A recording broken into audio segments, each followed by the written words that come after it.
¿verdad? claro, Y cuando un romano, y fue donde se gesta la herejía, que aunque no era muy aceptada, cuando un romano leía hijo de hombre, entendía que se estaba refiriendo y pensaban algunos que estaba, o hijo de Dios, que estaba siendo adoptado en ese momento por Dios mismo, como muchos antiguos emperadores que eran adoptados por dioses, entre otros detalles. Entonces, ahí es donde vemos la problemática, Pablo. ¿Quién lee o cómo se interpreta un texto? Que ahora que, como tú lo acabas de decir, es difícil conjuntar por solo un texto, aparte de nuestros sesgos cognitivos, que nos llevan a una interpretación equivocada acerca del mismo Cristo, ¿verdad? Por eso es bien claro, interesante conocer el concepto judío, los textos, sobre claro. todo los textos tempranos. Sí, mira, lo que pasa es que cuando hablamos de una cristología antigua, o perdón, una cristología temprana, nos referimos a texto anterior al primer siglo, ¿ya? Así Lo que es. hace Michael Beard es meter, incluso Larry Hurtado también lo hace, meterse a lo que vendrían siendo los textos paulinos. Los textos paulinos son los más tempranos dentro del Nuevo Testamento. Estamos Así es. hablando de alrededor de 20 años después de la resurrección de Cristo, ya la resurrección de Jesús. Bueno, y algunos sacan cálculos. Por ejemplo, Pablo en Gálatas dice que aproximadamente él estuvo 14 años estudiando. O sea, fue un lapso de 6 años solamente lo que él estuvo desde la resurrección hasta que él empezó a ver este tipo de doctrina o credos o himnos que podemos ver en los textos paulinos.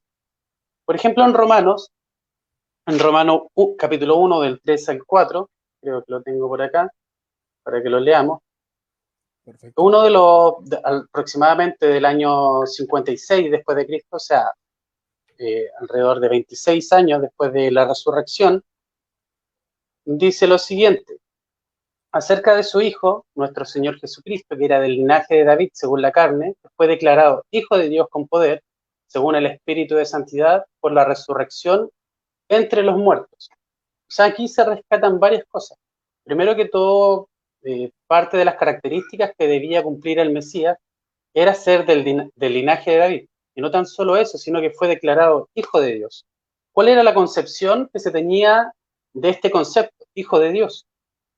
Para algunos los toman como el helenismo, hablando de un César, que es lo mismo que dice Birt, o sea, Jesús fue exaltado, pero no se hace una diferencia entre el César y estas personas divinizadas, ¿ya?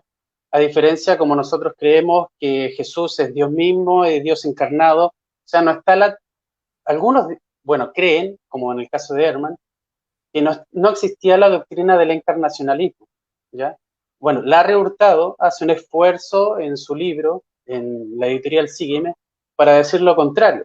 Por ejemplo, que vendría siendo una especie de credo o himno que están incrustados en el libro de Romanos. Bueno, Pablo no fue el gran predicador que extendió por todo Roma, sino que fueron mercaderes que iban anunciando, y esta es su carta de presentación, según dice Guijarro, Santiago Guijarro, que es como su carta de presentación, y parte diciendo lo que todo cristiano del primer siglo, dentro de los primeros años, entendían, que era una cristología fuerte y exaltando a este Dios. O sea, esto es lo bueno de Pablo, que muestra a un Cristo exaltado, a un Cristo ya a la diestra de Dios, pero lo malo es que no nos da la historia o la biografía que nosotros necesitaríamos para poder hablar de un Jesús, tanto de la fe como histórico, como podríamos verlo después que se desarrolló.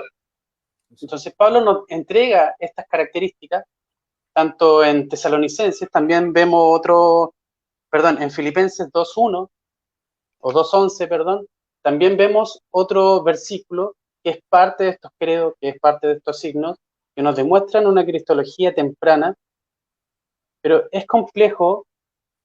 James Dunn también hace un juego parecido, pero la metodología es diferente, ¿ya? Larry Hurtado y Michael Beard hablan de una devoción temprana, así casi instantánea. Una vez que Jesucristo fue resucitado, se empezó a desarrollar y a ver este tipo de cosas, a crear credos, himnos, hay escritos litúrgicos también que avalan esta devoción. sin ir más lejos, incluso hay textos romanos que hablan de esta devoción dentro de lo que es del primer siglo. Para Barth y para James Dunn sí reconocen una devoción, pero la ven más tardía. Cuando hablamos de una cristología temprana, siempre es dentro de los primeros años. Y es mucho más difícil por lo mismo. Ahí vemos algo que nos podría poner a la reflexión. Y es lo que yo noté leyendo tanto a Raymond Brown, católico, a Larry Hurtado, que es un gran exponente, de hecho es pentecostal, pero es un exponente académico muy bueno, se los recomiendo. Y también a James Dunn. Ahora, James, me gustó que mencionó en su libro acerca de Jesús de Nazaret, cómo él tiene un libro que se llama, tú lo conocerás, Pablo, El Jesús Recordado. Y lo que trata de enfatizar James Dunn es de que la única fuente porque lo que intenta ser el estudio del Jesús histórico, ya en siglos posteriores, ya estamos hablando del siglo XVIII, XIX, XX, tratan de quitar al Jesús de la fe y tratar de buscar al Jesús real, al Jesús histórico. Pero una argumentación tal vez se escuchará muy fundamentalista para algunos, pero al menos yo me quedo con eso. Que para poder llegar a una concepción clara de Jesús, necesitamos escuchar a quienes lo recordaron, a quienes Totalmente de acuerdo. dan testimonio de ello, ¿no? Que es los apóstoles, tanto el Evangelio de Marcos, que la palabra fundamental dentro del Evangelio de Marcos, Señor, Curios, que se trata de unificar con el hebreo Adonai, tratando de entender que un judaísmo jamás llamaría Señor a alguien que no fuese Dios.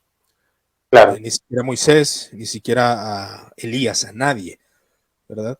Entonces, había diferentes concepciones. Algunos tratan de mostrar que el adopcionalismo, Pablo, era en la concepción primaria de la iglesia.